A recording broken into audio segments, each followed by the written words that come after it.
going to crystallize three principles of worship. I've already mentioned them in passing, but we're going to deal with them in a little more detail to get them firmly in the mind. Three principles. There are actually four, but the fourth I'll deal with a little later on in these addresses. May I say that how we worship is not just a matter of taste.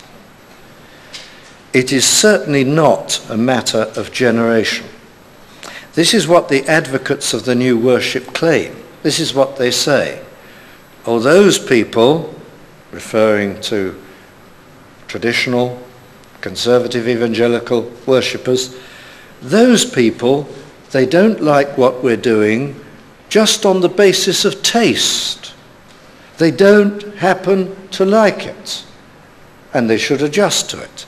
It's just a matter of taste, is it?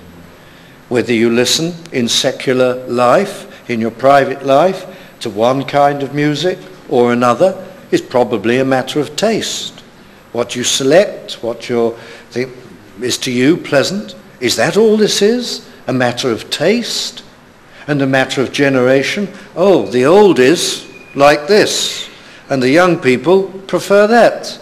And therefore the older people are being very mean-spirited if they don't happily embrace the young people and let them do what they want to do. Is that what this is all about? A matter of taste and a matter of generation? No, it isn't. It's a matter of principles. Principles that apply to every age group, every believer. So I come back to these three principles, basic principles out of the 6 categories of new worship that I mentioned. And the first is this: spirit and truth has been thrown out and aesthetic worship has come in. Worship with the soul, worship in the spirit has been thrown out, and aesthetic worship has been substituted. This is a principle, you see. Is it what we like? Is it simply that we have a down on certain types of music or activity? No. It's a matter of whether it's spiritual worship or aesthetic worship. Now, aesthetic worship means this. It has to do with worship which is performed by beauty, skill, and offering to God. Aesthetic worship can be according to any taste. We could sit here and regard it as an act of worship by having a concert, by having an organist play a lot of Bach, by having a symphony orchestra in and listen to this. Lean back, close our eyes and imagine we're worshipping God. Or we could do it with a pop group or something like that. Is one right and the other wrong? No, they're both wrong.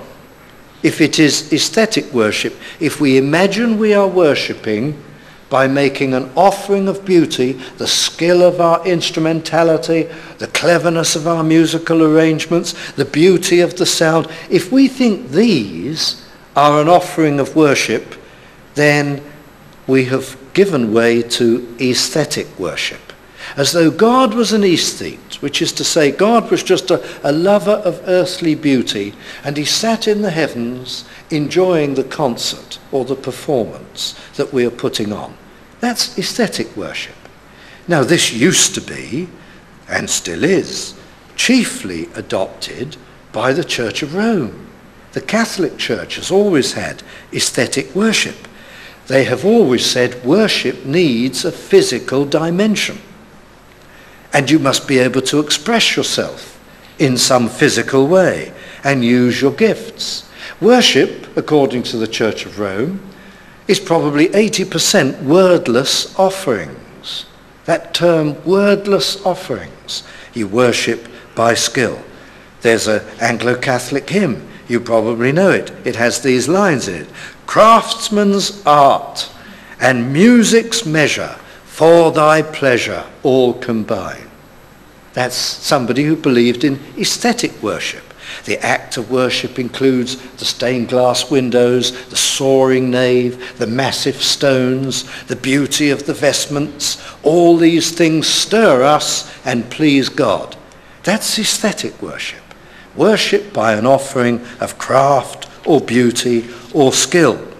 The Church of Rome did it with images, with processions, with costly, colourful robes, with rich music, with Gregorian chants. Aesthetic worship.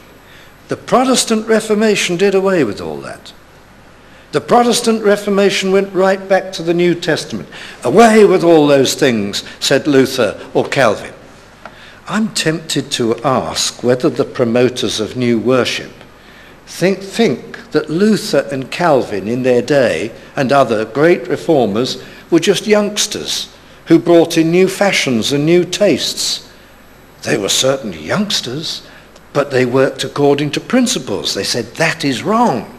They saw aesthetic worship as something carnal, and they brought in intelligent worship. And the worship of the people of God was shorn of all the Catholic theatricalism. The giants of the Reformation saw worship in spirit and worship by theatrical performance as exact opposites. Why, one writer, and I like these words, put it very beautifully, one historian, the aesthetically splendid mass surrendered to the understanding soul. That happened at the Reformation. It's a matter of principle. Now, I know that the Episcopalians at the Reformation, the Church of England principally, and one or two other groups, did keep hold of a few bits of Roman Catholic theatre. And that was a shame, but not very much. They kept a few bits. The Anglo-Catholics, who are really same as Roman Catholics within the Church of England, they of course clutch it all back. But even in the English Reformation, a few bits of Roman theatre were kept. But to their credit, they did away with most of it. And then came the nonconformists, the Methodists and the Baptists and the Independents, the Congregationists, and they threw out even the little bit of Roman theatre that the Church of England had kept hold of.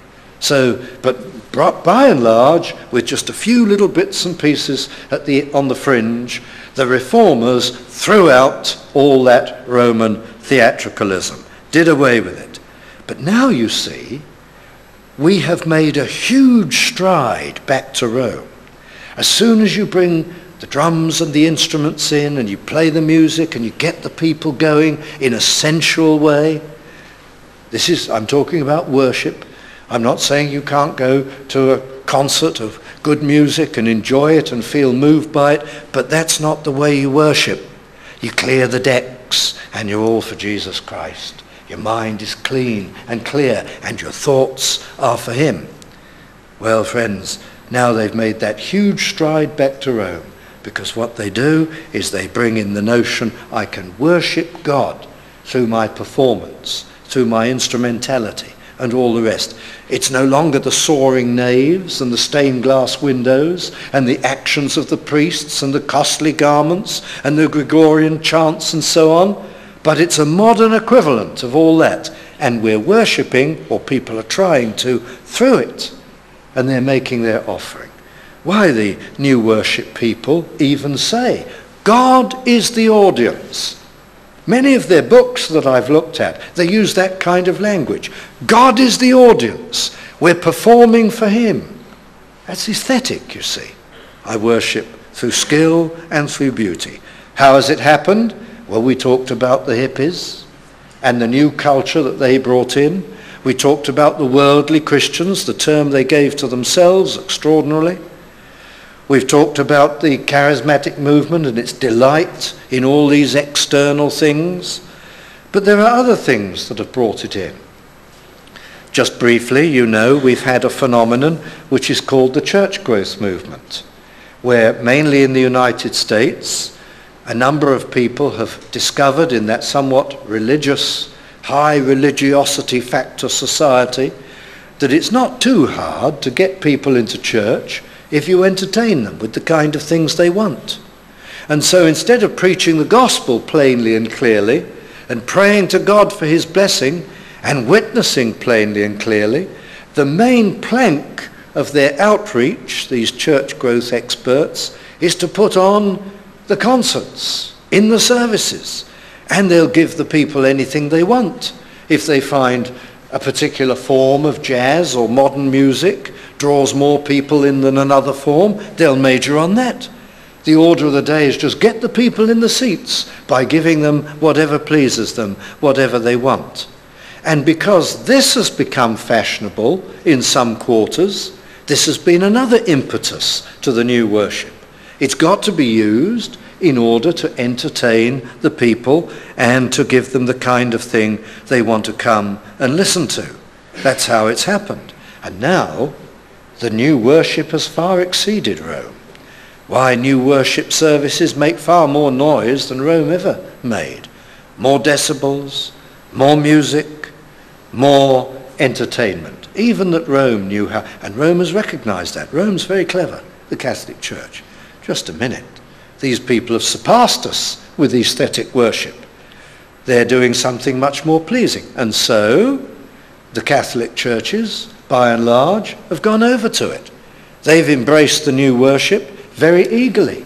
Why not? Because actually it's only doing in modern form what they've always done. Not surprising, is it? So it's a huge step back to Rome. We think of Cain and Abel. You think of how the one made an offering according to what God required, which reflected the need for atonement and so on. And Cain, the other, made an offering of the produce of the ground. He made an offering of his achievements. And that's what's happening now with new worship. The traditional Protestant Bible worship says only one offering counts. The offering of Jesus Christ on the cross of Calvary. And I must worship with my mind and my heart, holding on to what my mind is thinking and directing to God. And the other side, no, we worship with our skill and our performance.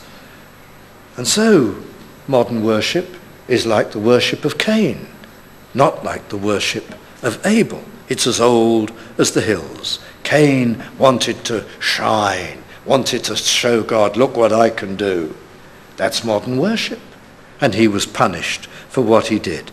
Sometimes people say to me when I speak like this, but what about my gift? What about my gift?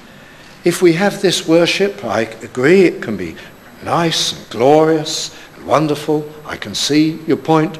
But how can I express myself through my gift? Well, that's the point. Worship is not the exercise of my gift. It's words from mind and heart to God. It's not the exercise of my gift. That's a great mistake that many make. If I can't express myself with what I can perform and produce, I cannot worship. Wrong. You've got the wrong idea of worship. You come before God as an empty, needy, naked soul. All your performance, that's for your worldly life. All your skills, now you're before God and you worship him from mind and from heart. And anyway, this has always seemed to me to be a bit unfair, this matter of expressing gifts.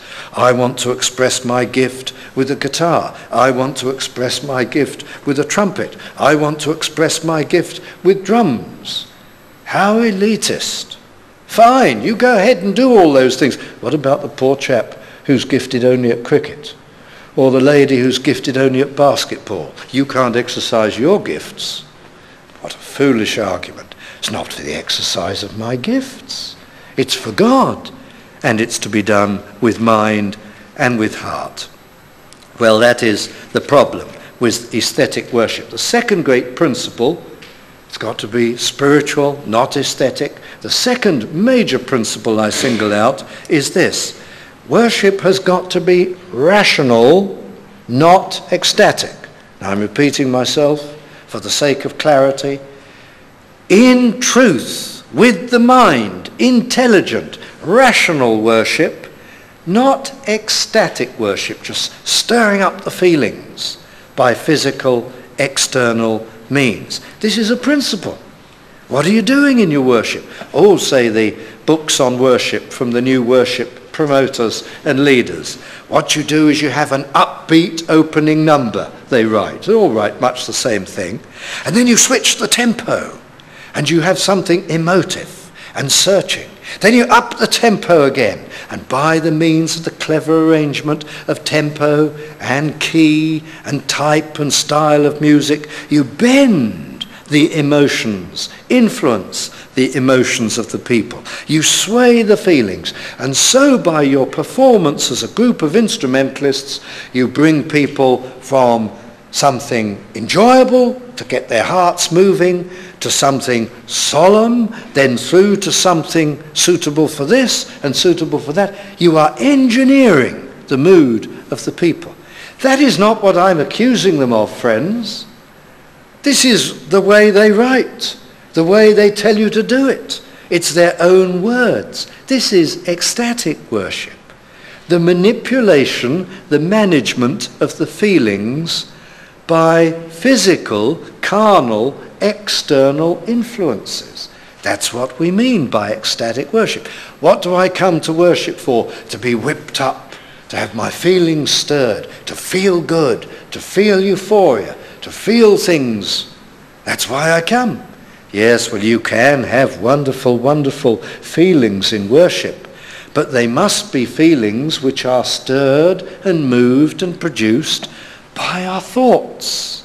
That's honouring to God. Lord, I love thee, and the feeling responds. I praise and thank thee, Lord, because my Saviour has come and done this and that, even for a worm such as I am. And my feelings respond. But real worship must be feelings that are attached to those sentiments, those words, not fleshly feelings stirred up by other things. Whether the music is good music, may I use the term, or bad music is almost irrelevant. You mustn't go straight for the feelings. That's ecstatic worship. The Reformers were very clear on this. But now we've gone back to Rome. Rome was always for ecstatic things and manipulation of the feelings. I've written down a little note from the great Puritan Stephen Charnock. Listen to this beautiful 17th century definition of worship. Worship is an act of the understanding, applying itself to the knowledge of the excellency of God, whereby the soul adores and reverences his majesty. Isn't that a beautiful, it's typical Puritan definition, typical Reformers' definition of worship. It's gone, hasn't it, in many circles? It's just been driven underground, and it's gone. We're back to Rome and her smells and bells and performances to stir the senses, to bombard the senses. We're back to that. Why, charismatics tell us they are bored with the old ways. They're bored with them. They're bored with tradition. They've got no taste for that.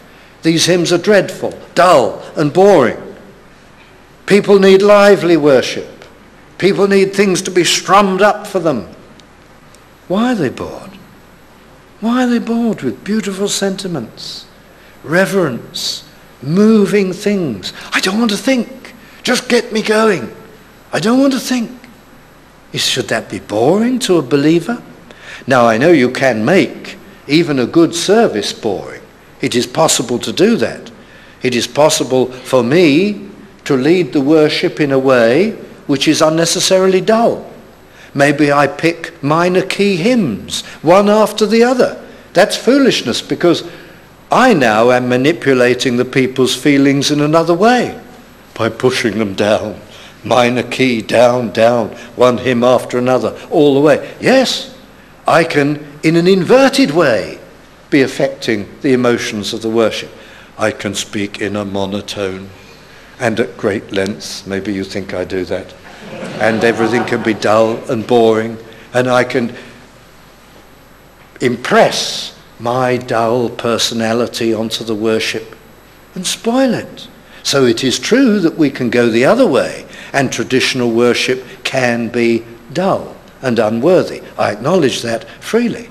But on the other hand, if we think about it, and if we bring all the ingredients of worship in, and we use good hymns, why should those sentiments be dull? Why should they bore me to tears? Because I'm unconverted, perhaps. Then they'll bore me to tears. Or because I'm backslidden, perhaps. Then they'll bore me and tire me out. What's the matter with some of our friends? There are many, many good Christians in the charismatic movement, without doubt. But one suspects there are an awful lot who are not really converted. If they find the worship of God and the style and format which has thrilled the souls of millions of Christians around the world for generations, if they find this utterly boring, you wonder where they stand spiritually. Now I know there are many earnest Christians, I don't deny that, among the charismatic. Sometimes a friend will come to our service and ask the vestibule steward, or say to the vestibule steward, I'm used to a more lively service. I find this dull and boring. Now I'm not saying this simply because I'm irritated by that, but why? Why are they desperately dependent upon external physical means to stir up the feelings? Otherwise, the worship of God is a bore from beginning to end. That's ecstatic worship. Then there's a third principle. These are principles. Why, we could use some test questions. If I hear of a pastor or a church and he's abandoning the old ways and he's brought on the drums and the band and everything, I might say to him, why did you do that? Why did you want more instruments than you were used to? Why did you want the new worship songs? Why did you do it? His answer might give the game away. Supposing his answer is something along these lines. Oh, we need to enrich our worship. We need more feeling in our worship. Well, that would give the game away. He's switched from worship which is rational, and he's tumbled into worship which is ecstatic, manipulation of the feelings. That's what's happening. Well, the third principle I'd like briefly to talk about is this. The loss of the distinction between sacred and profane. And this is very important, and they're such familiar terms, I hope everybody can remember this. Worship, traditionally, since the Reformation and back to the Bible, true Christian people have always distinguished between that which is sacred and that which is profane. By profane, we mean this: that which is distinctively worldly, sacred, profane. There's a great gulf between the sacred and the profane. Even the Catholic Church was not totally in error at this point. They went wholesale into aesthetic worship and ecstatic worship, and although there was much irreverence among the priests, when they came to their worship, even the Catholic Church, in all its unregenerate state, realized that it is only logical that the worship of God must be a world on its own. It must be made up of things that are for God, and quite distinct from things that are intrinsically of the world. Even the Catholic Church saw that. Do you know, in this blurring of the line between sacred and profane, which is going on with new worship, importing wholesale all that is worldly, this is something almost novel in 2,000 years of the professing Christian church. Even as far as Rome is concerned, this is how serious the modern collapse of worship is in many circles. Who's to decide what is worldly and what is profane?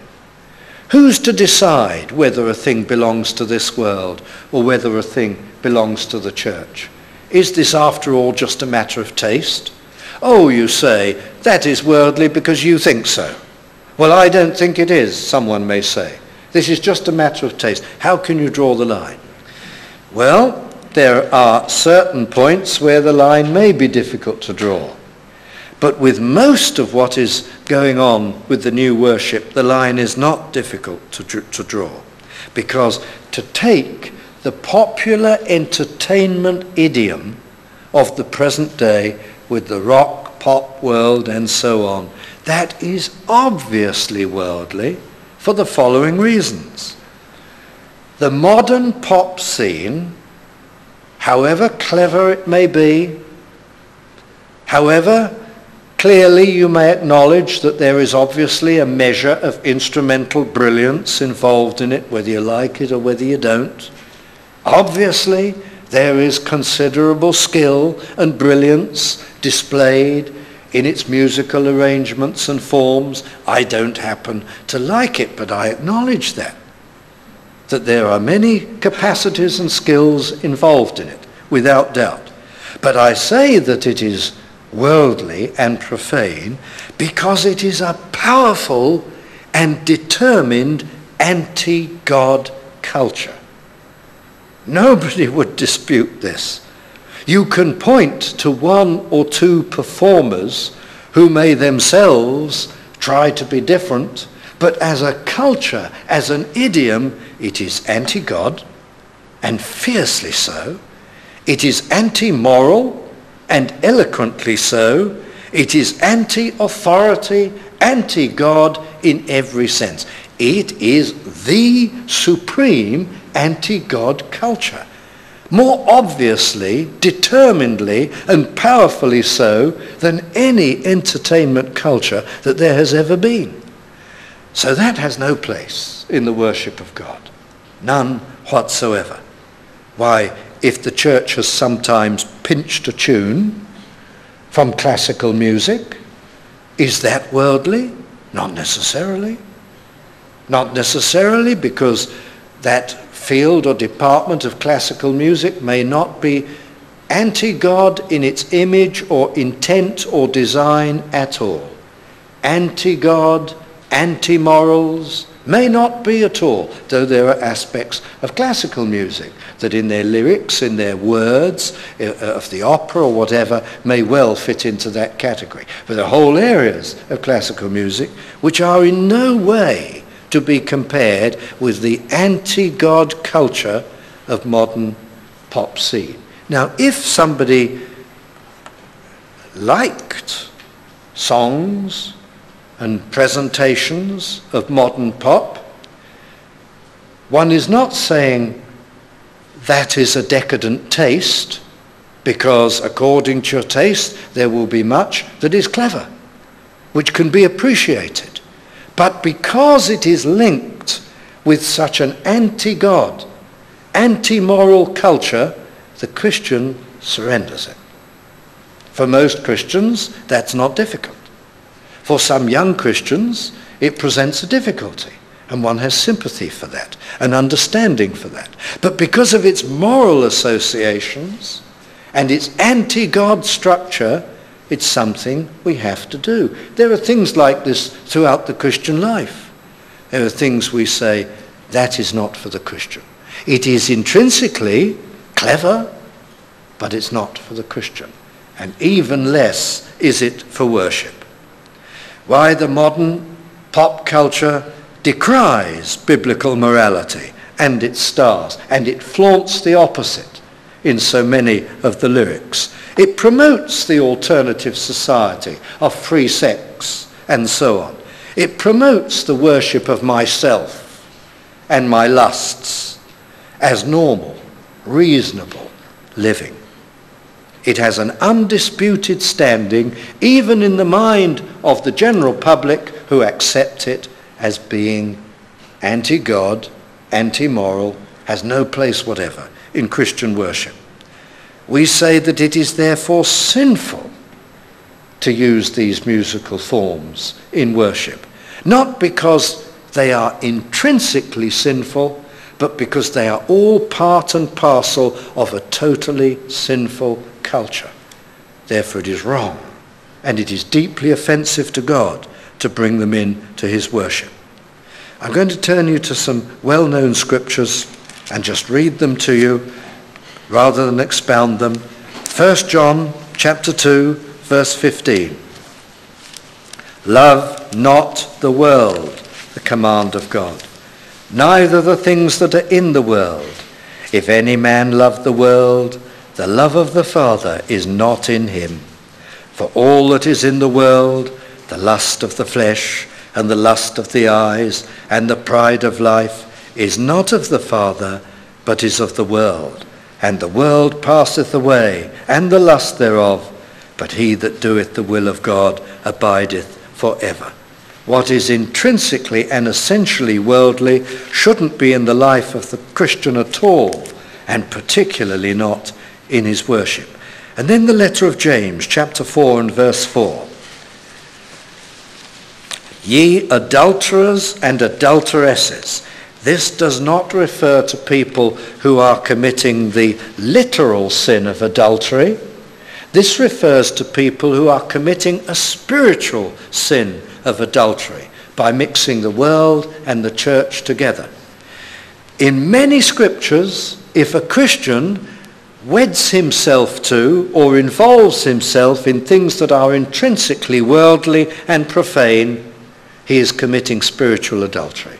He is doing in the spiritual realm the equivalent of committing physical adultery in the physical realm, only something which is infinitely worse. Verse 4, ye adulterers and adulteresses, know ye not that the friendship of the world is enmity with God? Whosoever therefore will be a friend of the world is the enemy of God. Well, you couldn't have more powerful language than that. We are saying that the new worship is not only theologically inappropriate, incorrect, and an abandonment of principle, it is bringing the people of God to sin. It is intrinsically sinful and disobedient to God to the extent that the person who indulges makes himself an opponent of God and his precious will for the church of Jesus Christ. That is why these things are so important and so significant. Now, our forebears knew it. Right up until the time when I was a youngster, these things were openly taught. All this was well known and affirmed. Our forebears would have avoided anything which fringed into the world of free sex, godlessness, drugs, and everything else. Without any doubt, there are two worlds for them. We'll be talking about this in School of Theology. The holy and the high, the kingdom of God, and the debased and the decadent, the kingdom of this fallen world. What a tragedy. Before the 1960s, all churches, more or less, practically all churches thought this way. Whether they were evangelical Anglican, whether they were Baptist or Methodist or free churches or congregational churches, if they were true believers, everybody thought this way. Around the world, on the mission field, in Nigeria and in all African countries, the true believers sang the old hymns. You know, they didn't have the tom-toms in and the drums and things like that. People say to me today, how can you talk about this? Why, in some world cultures, you've got to worship this way. In Africa, you'd have to have the drums. Well, they didn't. In Africa, for generations, as Christians were converted, they put it all away and they said, that is of the world. That is a debased culture. We are now children of God. We are now in Christ. And you look at the old hymn books that were used in African countries, they were exactly the same as ours. The Methodist hymn book was there. The Anglican hymn books were there. The Free Church hymn books were there. And their services were exactly the same. You know, what went wrong began to go wrong the world over. As in the West, we were the first to fall, in America, then in Britain, as many churches took up the new culture and the new worship, so they took that to the Far East, to Africa, to the Middle East, and wherever there were congregations, there were some that succumbed. So when people say to me today, but how can you speak like that? The African churches have always had to have the drums. It's their culture. I reply, you don't know what you're talking about. It isn't. They saw clearly for generations that is of the world. And they abandoned it, and we brought it back from the West. It isn't a cultural thing, this. It's a spiritual thing. It isn't a matter of taste. It's a matter of principles. And this is the tragedy of the day, that these things are no longer seen.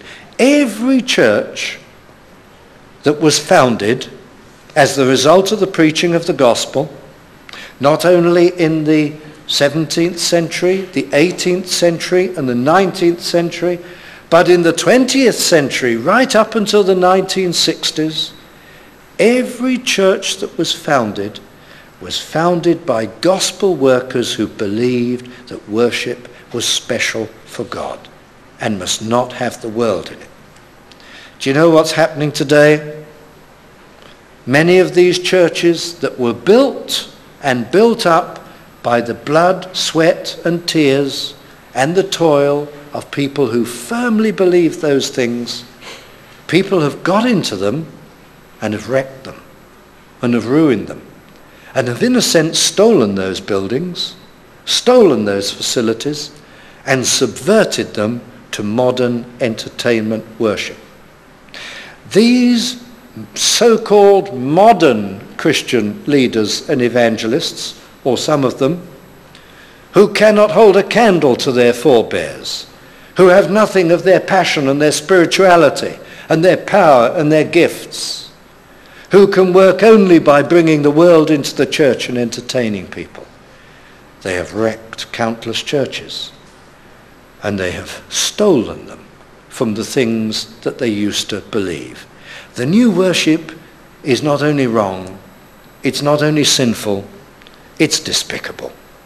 It's people who impose what they like, irrespective of what they're stealing and what they're spoiling. And it's deceitful. I know people, they're not fit to be in the ministry. I know people who've brought this into their church gently by degrees. And when they first brought it in, they said, look, for the sake of the young people, we'll just have a song here and a modern song there. They knew what they were doing. Soften up the people, increase the number, then bring the instruments onto the platform. Then after a time, bring in the drums and everything else. They are men who have been extremely cunning, some of them, and they are not to be trusted.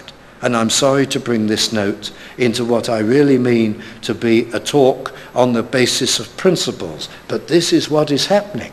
And in many places, and in my view, those people are not fit to be ministers of Almighty God. And now they call us Pharisees.